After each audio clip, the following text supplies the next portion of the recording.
The maintenance corridor on Harmony Point smelled like recycled air and machine oil. Daewon Park ran his scanner over the environmental control panel, checking each circuit one by one. The numbers looked good. Everything worked the way it should.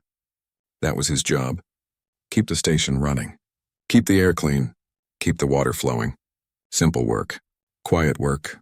The kind he liked. His radio clicked. Daewon, we have incoming. Ji-won Han's voice carried across the channel. Vresky warship. They're docking in Bay 7. Daewon looked up from his scanner. The trade talks? Yes, War Captain Shorn and his family. Should be interesting. The Vresky aren't exactly friendly. I'll stay out of the way, Daewon said. Ji-won laughed. You always do. Daewon put away his tools and headed toward the main trade deck. He didn't need to be there. His work was in the walls and pipes, not in diplomatic meetings. But he was curious. The Vresky were new to the galactic community. Their warrior culture made other species nervous. They saw everything as either prey or competition. Peace made them suspicious. The docking bay doors opened with a heavy sound. Daewon stood near the back wall and watched. The first Vresky through the door was massive, 8 feet tall, covered in dark green scales. His armor was simple but clearly marked him as important, War Captain Shorn. His eyes swept the room like he was planning an attack. Behind him came a female Vresky, slightly smaller but no less dangerous looking. Her scales showed lighter patterns, Fang Mother Cress. She moved with careful grace. Her eyes were softer than her mates. Then came the cub. Tusk was small compared to his parents. Maybe 4 feet tall? His scales were lighter, still changing as he grew. He tried to walk like his father. Head high, shoulders back. But his eyes kept darting around, taking in everything. Curious, Daewon noticed something else. The cub's scales flickered with colors that appeared and disappeared quickly. Stress patterns. The young one was afraid but trying to hide it. The trade delegation from Harmony Point stepped forward. Ji-won led them. She smiled and spoke in Universal. Welcome, War Captain. We are honored by your visit. Shorn's translator device spoke his words in flat tones. Honor is earned in battle. We come for trade, nothing more. The negotiations began. Talk of resources and shipping routes. Daewon found it boring. He watched the cub instead. Tusk stayed behind his parents, trying to look fierce. But he kept glancing at things around the room. The ceiling lights. The view screens. A service robot passing by. After 20 minutes, the cub started to drift. His parents were focused on the talks. Nobody paid attention to a young one. In Vresky culture, cubs had to learn independence. Staying close to parents was a sign of weakness. Tusk moved slowly toward the side corridor. He looked back once. His parents didn't notice. He slipped away. Daewon waited a few minutes. Then he quietly left too. Nobody noticed him either. Humans were good at being invisible when they wanted to be. He needed to get parts from the storage level anyway. That's what he told himself. It had nothing to do with the cub who wandered off alone on a strange station. The storage level was 3 floors down. Quiet. Dark in places. Boxes and equipment stacked everywhere. Daewon walked through the aisles toward the spare parts section. His footsteps echoed on the metal floor. Then he heard something. A small sound, like someone trying to be very quiet. Daewon stopped. He turned his head slowly. In the corner, behind a stack of cargo containers, he saw movement. The cub was there, hunched over something. His back was to Daewon.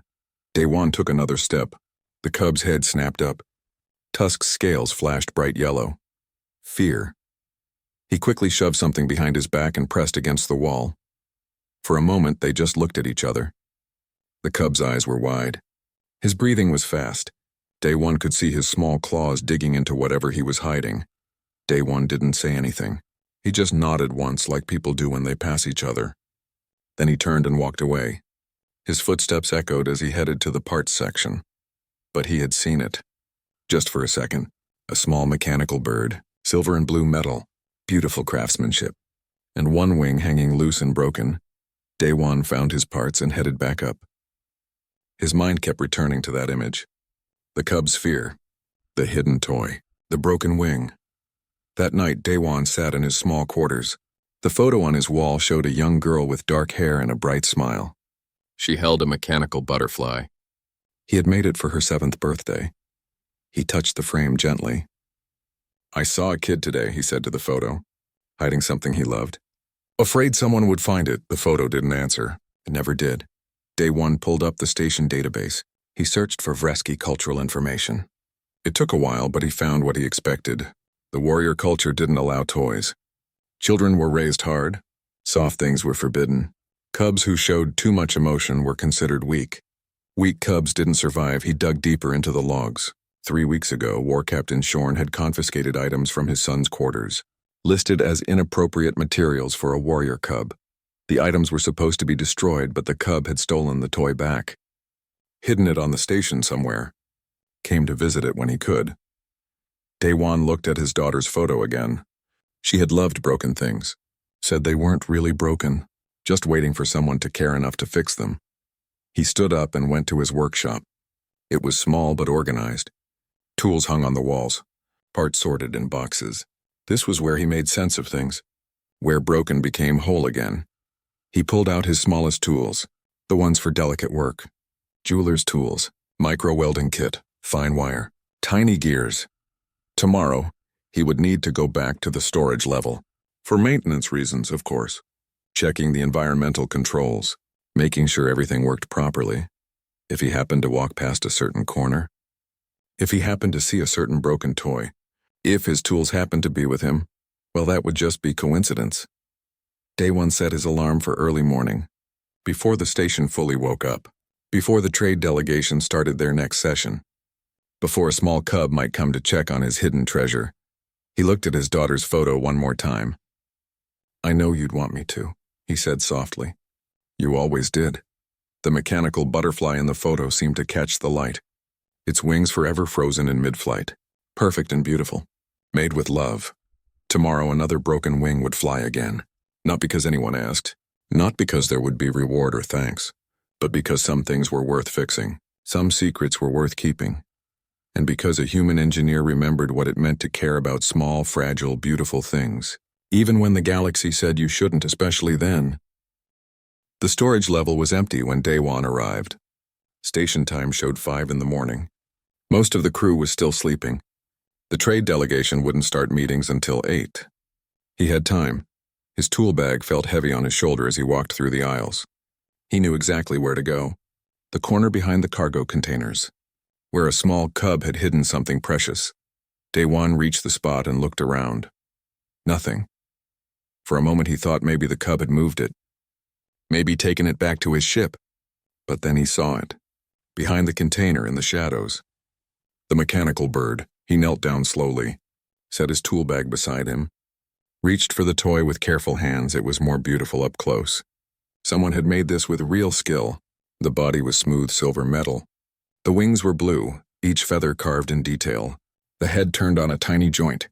The eyes were small red gems, and the wing. The left wing hung at a wrong angle. Daewon examined it closely. The main gear was cracked. A spring had come loose. 3 thin wires were broken. The damage wasn't too bad, but for a child it might as well be destroyed. He turned the bird over in his hands. On the bottom, hidden under the tail, he found a small mark. Not a maker's stamp. A personal symbol. 2 curved lines crossing. He had seen that pattern before in Vresky art archives. An old symbol. From before the warrior culture took over. It meant made with love. Fangmother Cress had made this for her son. Back when he was very young. Before the war captain decided toys were forbidden. Daewon set up his workspace on the floor. Spread out a clean cloth. Arranged his tools by size. This kind of repair needed patience. Rush it and you break more than you fix. First, he opened the access panel in the bird's belly. Tiny screws barely bigger than grains of sand. His fingers were steady. Years of work on delicate station systems made this natural. The panel came free. Inside, he could see the problem. The wing mechanism was complex. Gears within gears. Springs providing tension. Wires carrying motion from the wind-up key to the wings. Everything worked together. Break one part and the whole thing failed. The cracked gear had to come out. Daewon used his smallest tools. Removed 2 other gears to reach it. Set them aside in order. He would remember how they went back. He always did. From his bag he pulled out a small box. Inside were gears of different sizes. He had collected them over years. Never knew when you'd need a specific size. He found one that matched.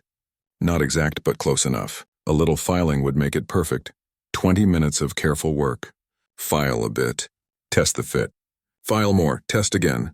When the gear finally slid into place with a satisfying click, Daewon allowed himself a small smile. The spring was easier. He had one that would work. Slightly stronger than the original. That was good. Made the wing more stable. The broken wires took the most time. They were thin as hair. He used his micro welder on the lowest setting. Too much heat and the wire melted into nothing. Too little and the connection was weak. His hands didn't shake. They never did during delicate work. One wire connected. Then the second. Then the third. Each joint tested. Each connection solid, he put the other gears back. Made sure everything lined up. The mechanism should move smoothly now. Better than before, but Daewon wasn't finished. He studied the wings. The balance was slightly off. That's why the gear had cracked in the first place. Too much stress on one side. He adjusted the wing mounts, just a fraction. Added a small backup spring on the right side. Now the weight was even. The mechanism wouldn't crack again. 2 hours had passed. Daewon closed the access panel, tightened the tiny screws, turned the bird right side up. The wind-up key was on the bird's back. Daewon turned it slowly. Click, click, click. He felt the tension building in the springs. Then he let go. The wings moved, smooth and even, up and down in a gentle rhythm. The blue feathers seemed to shimmer in the dim light. The head turned slightly, like the bird was looking around. The movement was hypnotic, beautiful. Daewon let it run until the spring wound down. The wings folded back naturally. Perfect. He placed the bird exactly where he had found it. Behind the container. In the shadows, like it had never been moved. Then he packed his tools. Stood up. Walked away. The station was waking up when he reached his quarters. His missed shift would be noticed. Jiwon would ask questions. Sure enough, his door chimed an hour later. Jiwon came in without waiting for an answer. She looked at him with that expression she had. The one that said she already knew something. You missed your shift, she said. Had a personal project. Daewon didn't look up from his coffee. At 5 in the morning, best time, quiet, Jiwon sat down across from him. She saw the photo on the wall. She had asked about it before. He had told her the short version. Daughter, accident, long time ago. You fixed something for someone, she said. It wasn't a question. Without them asking, Daewon finally looked at her. Maybe. The Vresky cub, he didn't confirm or deny. Just drank his coffee? Jiwon sighed. You know their culture doesn't allow that kind of thing. If the war captain finds out, he won't. Daewon, nobody asked me to fix anything. Nobody knows anything was fixed. I was just doing maintenance on the storage level. Jiwon studied him for a long moment. Then she smiled slightly. You're a terrible liar. But you have a good heart. She stood up. Try to show up for your actual shifts, okay? After she left, Daewon pulled up the storage level security feeds. He wasn't supposed to access them without reason, but he had maintenance access. And he needed to check something. The timestamp showed 6 in the evening, hours after Daewon had left. The feed showed the corner behind the containers. A small figure appeared. Tusk. The cub moved carefully. Looking around, making sure he was alone, he reached behind the container, pulled out the bird. Daewon watched the cub freeze.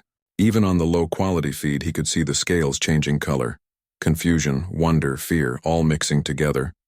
Tusk picked up the bird with shaking hands. Held it close to his face. Examined it from every angle. Then he found the wind-up key. Turned it, let go, the wings moved. Perfect and smooth. The cub's mouth opened slightly. His scales flashed colors Daewon had never seen on a Vresky. Bright yellows and oranges. Joy, pure and unfiltered. For 10 seconds, the cub watched the bird fly in his hands. His scales glowing with happiness, then the colors changed. Dark blue, purple, fear. The cub looked around frantically. Someone had fixed his toy. Someone knew his secret. Someone had seen him being weak. Tusk quickly hid the bird again. Ran from the storage level, his small feet echoing on the metal floor. Daewon closed the security feed. He felt a tightness in his chest. Not regret. Something else. Something he hadn't felt in a long time. Purpose. He had fixed something broken. Not a machine. Not a system. Something that mattered to someone. Something that brought joy to a child who wasn't supposed to feel joy. His daughter would have approved. That night, Daewon slept better than he had in months. He dreamed of mechanical birds with blue wings, flying through corridors of light, never broken, never alone. In the storage level, hidden behind a container, a small mechanical bird waited, its wings folded perfectly, its red gem eyes catching the dim light. And somewhere on a warship docked at Bay 7, a small cub lay awake, wondering, questioning, afraid, but also hoping, because someone had cared. Someone had fixed what was broken. Someone had seen his secret, and instead of destroying it, they had made it better. The cub didn't know who. He didn't know why, but he was going to find out. Tusk couldn't stop thinking about the bird. Someone had touched it. Someone had fixed it. Someone knew. In Vresky culture, that meant danger. Secrets were weakness. Being caught with a toy meant shame. But whoever found the bird hadn't destroyed it, hadn't reported it. They had made it better. That didn't make sense. The trade talks continued for 3 more days. Each day, Tusk found excuses to slip away from his parents. Each day, he went to the storage level, sat behind the container, wound up the bird and watched it fly, but now he also watched the corridor, waiting to see who came by, who might have found his secret. On the second day, he saw a human, male, not very tall for his species. Dark hair, quiet footsteps. The human walked through the storage level carrying tools, checking things, moving on. But as he passed the container, the human's eyes flickered toward Tusk's hiding spot, just for a second. Then he nodded, a small movement, like he was acknowledging something. Then he walked away. Tusk's scales rippled with confusion. The human knew. Had to be him. But why would he nod? Why would he act like it was normal? The next day, Tusk hid in a different spot, behind a stack of air filters, where he could see the corridor but stay hidden. He waited for 2 hours. His legs cramped. But warriors learned patience. The same human came through. This time he stopped at a wall panel, opened it, ran a scanner over the circuits inside. His movements were careful, precise, like someone who understood how things worked. Then an alarm started. Not loud, just a steady beeping from somewhere deeper in the station. The human closed his panel and headed toward the sound. Tusk followed, staying far back, using the skills his father had taught him. Move quiet, stay low, don't be seen. The human reached a junction room. Water was leaking from a pipe, pooling on the floor. Another worker was there, female, purple skin, 4 arms. She looked worried. The valve is stuck, she said in Universal. We'll need to replace the whole section. The human knelt by the pipe, touched the valve. Maybe not. He pulled tools from his bag, worked on the valve for several minutes. His hands moved fast but steady. Then the leak stopped. The valve turned smoothly. How did you? The female worker started. Just needed adjustment, the human said. He stood up. Started to leave. Wait, the female said. Don't you need to file a repair report? Get credit for the work? The human shrugged. It's fixed. That's what matters. He left. The female worker stared after him. Shaking her head, Tusk followed again. This time to the trade deck. A merchant was there. Insectoid species, 6 legs, carrying too many boxes. One slipped. The boxes fell. Cargo spilled everywhere. The insectoid made clicking sounds. Distressed. The human changed direction, started picking up items, putting them back in boxes. Thank you, the insectoid clicked. You don't have to. It's okay, the human said. These boxes are too big for one person anyway. They worked together, fixed the cargo, restacked the boxes. The insectoid tried to pay him. The human refused. Just walked away. Tusk watched all of this, his young mind trying to understand. In Vresky culture, you helped your pack, your clan, your family. That made sense. They helped you back. It was survival, but this human helped everyone. Even strangers. Even people who couldn't help him back. Even when nobody asked. Even when nobody knew. That should be weakness. His father said helping others without gain was foolish. Made you vulnerable. But this human didn't seem weak. He moved with confidence. Knew his skills. Wasn't afraid, so what was he? That night, Tusk's father noticed him acting strange. War Captain Shorn's eyes narrowed during dinner on the Blood Talon. You wander the station too much. What do you see? Tusk's scales tried to show fear. He forced them to stay neutral. I study the other species. Learn their weaknesses. Like you taught me. Shorn nodded slowly. And the humans? What weakness do you see? Tusk thought carefully. They fix things, even when not needed. They help others, even when it costs them. Yes, Shorn said. That is their weakness. They cannot help themselves. It will destroy them one day. But Eldertooth, who sat in the corner, made a rumbling sound. Or it has kept them alive. The humans survived their death world. They climbed to the stars. They don't have our claws or strength. But they're still here. Perhaps helping is another kind of strength. Shorn's scales showed anger, red and black. You speak like the soft ones, the ones who died when the harsh times came. Eldertooth said nothing more, but his old eyes looked at Tusk, like he knew something. Later, Fang Mother Cress found Tusk alone. She sat beside him. Her scales showed colors that parents weren't supposed to show. Sadness, regret. I see you go to the storage level, she said quietly. Tusk's heart beat faster, but she continued before he could speak. I made that bird for you, when you were very small, before your father decided such things were forbidden. She touched his shoulder gently. I wanted you to have something beautiful, something that wasn't about war or hunting or survival, just beauty. Father will be angry if he knows, Tusk whispered. Your father is afraid, she said, afraid that softness will kill you, that gentleness will make you weak. He grew up in hard times. He thinks the only way to survive is to be harder than everything else. Is he wrong? His mother's scales flickered. I don't know, but I know I'm tired. Tired of pretending joy is weakness. Tired of teaching you to hide what makes you happy. She stood to leave, stopped. The human who fixed your bird. I've watched him. He lost someone. A child, I think. But he still helps others. Still fixes broken things. That's not weakness. That's choosing to stay gentle even when the world is hard. She left. Tusk sat alone with his thoughts. The next day, Tusk made a decision. He would talk to the human. Ask him why. Why fix the bird? Why help others? Why be gentle when you could be hard? He found the human in a maintenance corridor, working on a control panel. The human saw him coming, set down his tools, waited. Tusk held out the bird. His hands were shaking. His scales showed too many colors. Fear, confusion, hope. Things a warrior cub wasn't supposed to show. He spoke in broken universal. The language was hard. He only knew a little, but he tried. Why you fix? His voice came out smaller than he wanted. I not ask. You not know me.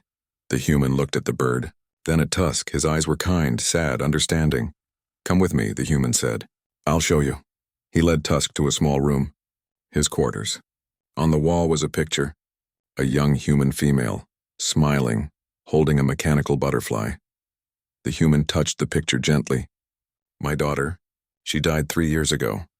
Tusk's translator struggled with some words, but he understood enough. Daughter, died. The human had lost his cub. She loved fixing broken things, the human continued.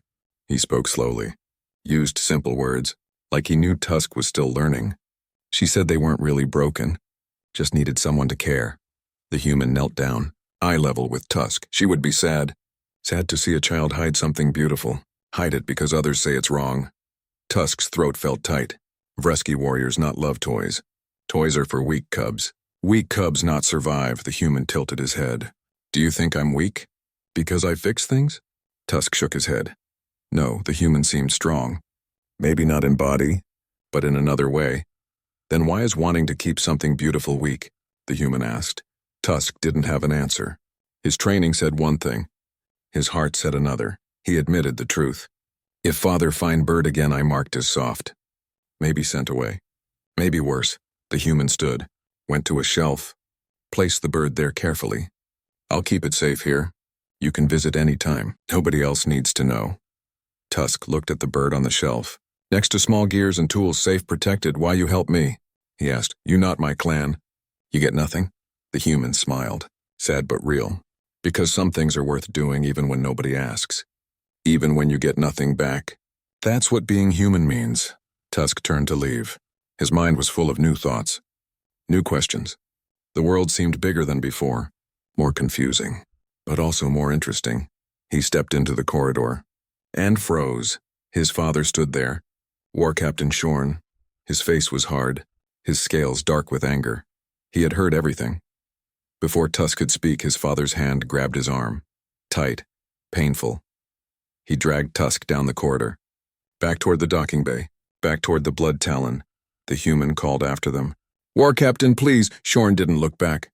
His grip tightened. Tusk's scales flashed pain, fear, shame. The world he had just started to understand was collapsing again. War Captain Shorn dragged his son through the corridors like a criminal. Other species stepped aside, watched, whispered. Tusk tried not to cry out. Warriors didn't show pain, but his father's grip felt like it would break his arm. They reached the blood talon, through the airlock, into the ship. The metal doors closed behind them. Now they were in Vresky territory. Station rules didn't apply here. Shorn threw Tusk to the floor. The young cub hit hard. His scales flashed bright yellow. He couldn't help it. The pain, the fear, all of it showed. "I heard everything," Shorn said. His voice was cold, hard. "You kept the toy. After I destroyed it. You stole it back. Father, Silence." Shorn paced, his claws clicking on the metal floor. "Bad enough you keep soft things, but now you go to a human. Share your weakness with an outsider. Bring shame to our clan." Fang Mother Cress entered the room. She saw Tusk on the floor. Her scales flickered, but she said nothing. In Vresky culture, fathers handled discipline. Mothers weren't supposed to interfere. Eldertooth followed her. He moved slowly. His old body wasn't as strong as it used to be, but his eyes were still sharp. "The human will tell others," Shorn continued. "They will laugh. Say the war captain's son is weak. Say Vresky are soft. This cannot stand." He grabbed a blade from the wall. Tusk's eyes went wide. His father wouldn't kill him, would he? No, that wasn't the Vresky way. But exile, marking, punishment, all possible. "Father, please." Tusk found his voice, small and afraid. "I just wanted what?" Shorn roared. "To play, to be gentle, to be like the soft species who die when things get hard." He grabbed the toy bird from Tusk's hiding spot. Must have taken it from the human's quarters while dragging Tusk away. "This is what you want? This worthless thing?" He raised the blade, going to destroy the bird. Tusk couldn't help it. He screamed, "No!" The blade stopped. Shorn looked at his son, at the pure pain on the young face, the tears that fell despite warrior training, the scales that showed every emotion, "You see," Shorn said quietly, dangerously. "This is why we don't allow such things. They make you weak. They make you care about the wrong things. In the wild, this gets you killed." Eldertooth made a rumbling sound. "The wild is gone, War Captain. We live among the stars now. Different rules. Different survival. The rules don't change," Shorn snapped. "The strong survive. The weak die. That's universal. That's truth, is it?" Eldertooth moved closer. "I remember the old times. Before we went to space, we had more than war. We had art, music, stories cubs played, adults created. We were complete, and we were dying," Shorn said. "The harsh times came. The soft ones couldn't survive. Only the warriors lived. Only the hard survived. You know this. You were there. I was there." Eldertooth agreed. "I saw the soft ones die, but I also saw what we lost. What we became. We survived, but we stopped living." Shorn's scales darkened. "You speak madness. I speak memory." Eldertooth touched the mechanical bird gently. "Your mate made this. Back when we still created beauty, before we decided beauty was weakness." Fang Mother Cress gasped. She had kept that secret. How did Eldertooth know? The old Vresky's eyes were sad. "I know many things. I remember when we were more than warriors. When cubs laughed. When parents created toys. When joy wasn't shameful." He looked at Shorn. "The humans survived their death world. It's worse than any planet we came from. Do you know how?" "Strength," Shorn said. "They're death worlders. Hard. Dangerous." "Yes, but also something else." Eldertooth gestured to the bird. "They stayed gentle. Even on their brutal world, they made art, music, toys for their young. They're the most dangerous species in the galaxy, and the most kind. Both, at the same time." "That's contradiction," Shorn said. "That's survival," Eldertooth replied. "They survived because they're strong enough to be gentle. We only learned to be hard. Now look at us, alone in space, afraid of peace, teaching our cubs that love is death." Shorn was quiet for a long moment. His scales showed conflicting colors: anger, doubt, confusion. If I allow this, if I let my son be soft, he will die. He will live, Cress said suddenly. Her voice was quiet but firm. Both males turned to look at her. She rarely spoke against her mate. Our son already knows how to fight. You've taught him well. He can hunt, track, survive, but he also has my gift. The gift of creation, of caring. That doesn't make him weak. That makes him whole. Shorn looked at his mate, then at his son, then at the bird in his hand. The blade was still raised. The human, he said slowly. Why did he fix this? What does he gain? Nothing, Tusk said. His voice was steadier now. He gained nothing. He'd do it because his daughter died. She loved fixing things. He fixed bird because it right, not because it helped him. Shorn's blade lowered slightly. That's foolish, is it? Elder Tooth asked. Or is that strength we don't understand? To care when it costs you, to help when you gain nothing, to stay gentle when the world is hard. The war captain stood frozen. His entire worldview was being challenged. Everything he believed, everything he taught. Was it wrong? Could it be wrong? He looked at the bird again. Really looked at it. The craftsmanship, the detail. Each feather carved with care. The wind-up mechanism clever and precise. His mate had made this, put love into every part, given their son something beautiful, and he had called it weakness.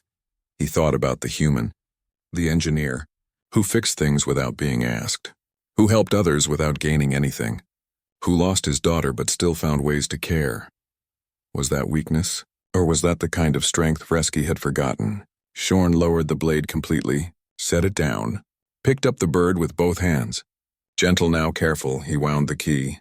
Let go, the wings moved, smooth and perfect. Beautiful.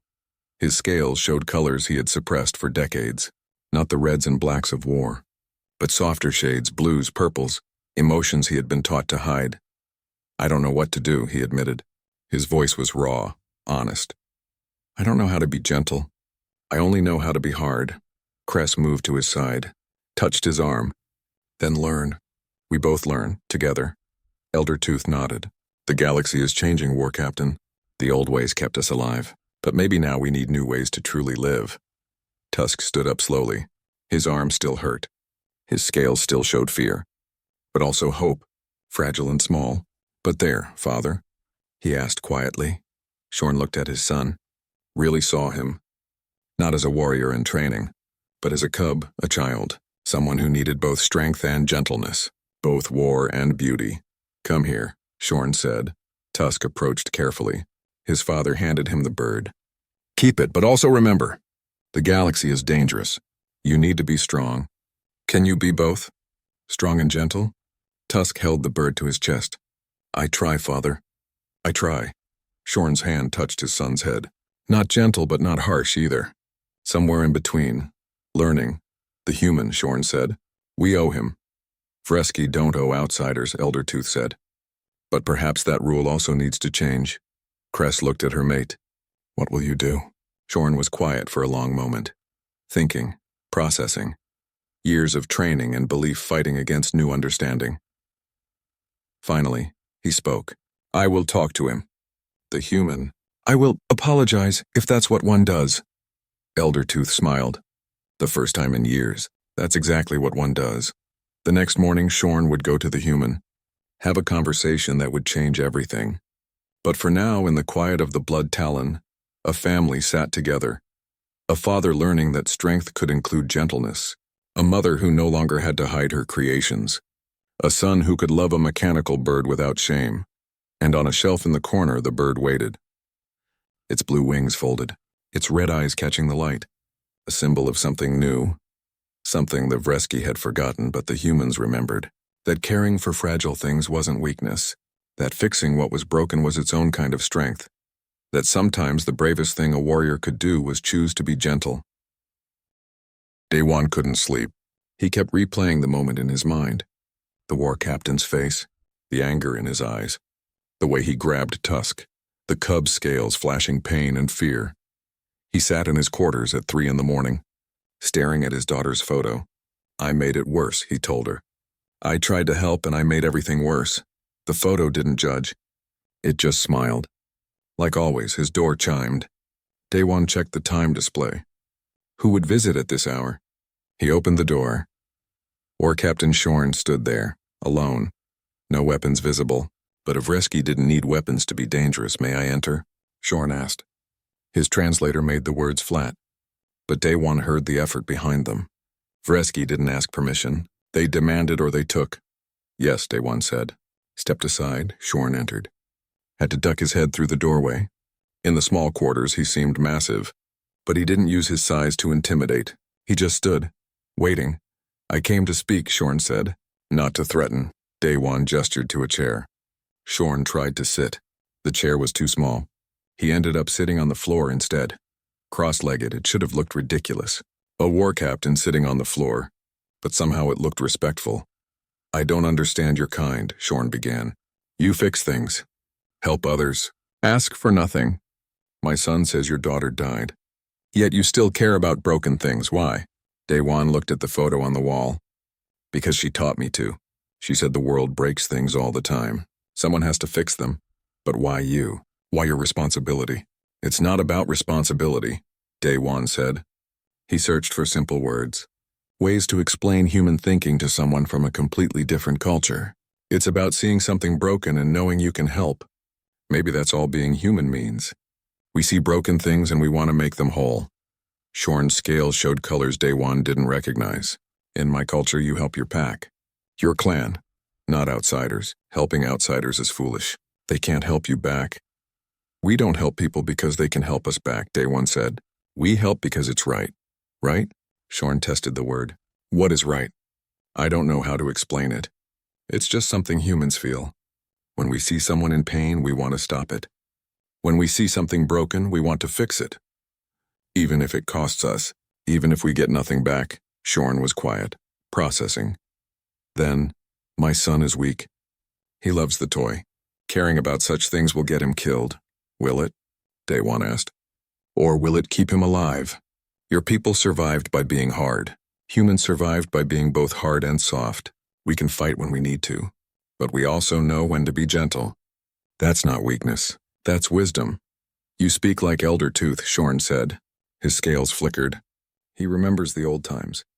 Before we became only warriors. He says we lost something. Maybe you did. Maybe we all lose things when survival gets hard. Daewon stood up, went to his shelf, picked up the mechanical bird, brought it back. But maybe it's not too late to find them again. He held out the bird. Shorn took it. His large hands were surprisingly gentle. He wound the key, watched the wings move. My mate made this, Shorn said quietly. Long ago, before I decided such things were forbidden, she cried when I destroyed her other creations. I told her tears were weakness. But now... His scales showed something that might have been regret. Now I wonder, what else did I destroy? You can't change the past, Daewon said. But you can change today, tomorrow. Let your son keep his bird. Let your mate create again. Let yourself feel something besides anger and survival. And if it makes them weak, if it gets them killed, it won't. You can teach strength and gentleness together. Humans do it all the time. We teach our children to be kind, but also to protect themselves. Both, not either or. Shorn set the bird down carefully. I grabbed my son. Hurt him, scared him. In your culture, is that wrong? Yes, Daewon said honestly. I thought I was protecting him, showing him consequences of weakness. You were hurting him, teaching him to hide what he loves. That's not protection, that's harm. Shorn's scales went dark. Pain. Shame. I don't know how to be different. My father taught me with claws and teeth. His father taught him the same. Back for generations. How do I break that? One choice at a time, Daewon said. You're here, talking to me, questioning, that's already different. They sat in silence for a while. Two beings from completely different worlds, different cultures, different ways of thinking, but finding common ground. Tell me about your daughter, Shorn said finally. Daewon smiled, sad but genuine. Her name was Sumi. She was 7 when she died. Transport accident. I wasn't with her. I was working. Always working. You regret that every day. But she taught me things before she died. Important things. She said every broken thing deserves a chance to be fixed. Every hurt thing deserves kindness. She made me promise to remember that. And the bird? For my son? She would have wanted me to fix it. She would have been sad to see a child hide something beautiful. Afraid to show joy, Shorn's scales rippled. Your daughter sounds wise. Far beyond her years, she was. Maybe that's why she didn't survive. Too gentle for a harsh universe. Daewon paused. Or maybe the universe took her because I needed to learn what she was teaching me. I don't know. I just know I keep my promise. I fix broken things. I help when I can, because she asked me to. Humans are strange, Shorn said. But his tone wasn't insulting. It was thoughtful. You survived the deadliest world in the galaxy. You could be the most dangerous species, and you are. But you're also the kindest. How? Maybe because our world was so harsh, Daewon said. Maybe we learned that being kind to each other was the only way to survive. Help your neighbor. Fix what's broken. Care for the young. Not because it's efficient, but because it's right. Because that's what humans do. Shorn stood up, awkward in the small space. I will tell you something, human. The Vresky came to this station ready to leave. Ready to go back to our isolated space. The galaxy seemed too soft, too weak, too dangerous for us, and now I'm not sure. Maybe the galaxy isn't weak. Maybe we're just hard in the wrong ways. He picked up the bird again. I will tell my son he can keep this. I will tell my mate she can create again. I will try to learn this gentleness you speak of. That's all anyone can do. Try. Shorn headed for the door, stopped, turned back. Thank you, human, for fixing my son's toy, for showing me that caring isn't weakness. Thank you for listening, Daewon said. That took strength too. After Shorn left, Daewon sat alone. He felt lighter, like something heavy had lifted from his chest. He had made a difference. A real one. Not just fixing a toy, but maybe fixing something deeper. The next morning, Jiwon burst into his quarters. Did you hear? The Vresky are staying, extending their trade talks. War Captain Shorn requested his family remain on the station for 3 months. Really, and there's more. He asked if there's space for other Vresky families to visit. Said something about cubs learning from human engineers. What did you do? Daewon smiled. Fixed something broken. Over the following weeks, changes came slowly. Tusk visited Daewon's workshop every day. At first, the cub just watched. Scared to touch anything, scared to speak, but gradually, Tusk opened up, asking questions, learning. Daewon taught him how circuits worked, how to solder connections, how to fix instead of break. Other Vresky cubs started coming too. Their parents were hesitant at first, but they watched their children laugh, watched them create, watched them be both strong and gentle, and they remembered what their own childhoods might have been. Fang Mother Crest started creating again, small sculptures, mechanical flowers, beautiful things. She sold them to other species on the station. Her work became famous. Vresky art, something no one thought existed anymore. War Captain Shorn brought the matter before the Vresky Council. He spoke of humans, of strength through gentleness, of surviving by caring. The council was divided. Angry debates, threats of exile. But Eldertooth spoke, reminded them of the old ways. Before the harsh times, before they became only warriors. The humans didn't learn gentleness because their world was easy. They learned it because their world was hard. Because they understood that caring for each other was the only way to truly survive. Maybe we should learn the same. 3 months became 6. 6 became a year. The Blood Talon stayed docked at Harmony Point. Other Vresky ships came, families, cubs, all wanting to learn the human way. Not everyone agreed. Some Vresky left, called it corruption, called it weakness, said the warrior tradition was dying, but others stayed, watched their children grow up different, still strong, still capable, but also kind, also creative. Also Tusk grew, became an adolescent, then a young adult. He learned engineering from day one, learned warfare from his father, became something new, a warrior who created, a fighter who cared, both hard and soft, both strong and gentle. On the day Tusk left for his first mission, he came to Daewon's workshop. The mechanical bird was in his hands, worn now, loved, fixed and refixed a dozen times over the years. I wanted to thank you, Tusk said. His universal was perfect now. For that day, when you fixed this without being asked, you changed my life. Changed my entire species. I just fixed a toy, Day-One said, but he was smiling. No, you showed us a different kind of strength, the kind we forgot, the kind humans never lost.